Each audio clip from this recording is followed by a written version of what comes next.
Sad news to bring to you tonight. Former anchor and news director Paul Davis died last night at the age of 82 after battling cancer.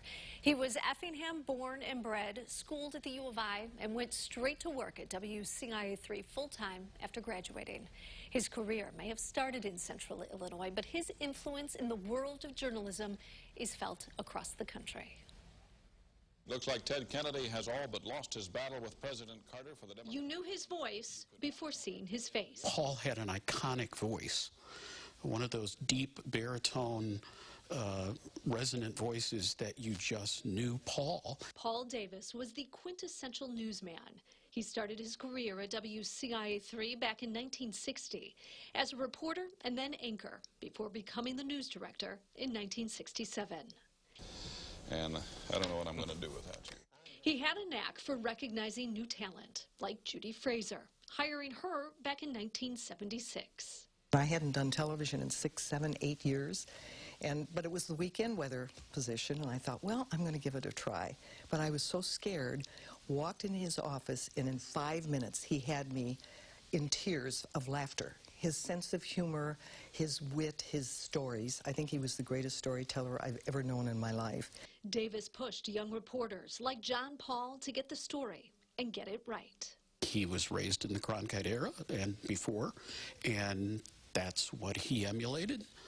That's what I think he taught many of us to emulate, was strong ethical journalism, that fair, that was Paul.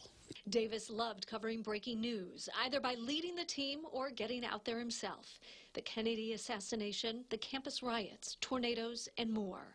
But when I asked him what his most memorable story was during our 60th anniversary special, he said this.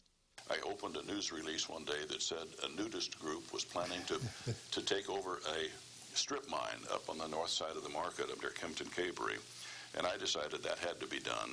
And I've used every possible pun in developing a 4-minute story up there. He went on to be the news director at WGN in Chicago and then in Boston, also serving as national president of both the Radio Television News Directors Association and the Society of Professional Journalists. He's an Effingham boy who made good and got to be on a national level from a broadcast standpoint, but the Effingham boy never run away.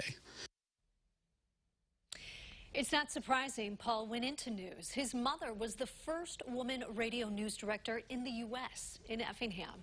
Paul had 3 children. One of them, his son Glenn, was a producer at WCIA-3. And up until those last weeks, he would call me about once a month with a news tip, a fun fact, or just to chat. A newsman to the very end.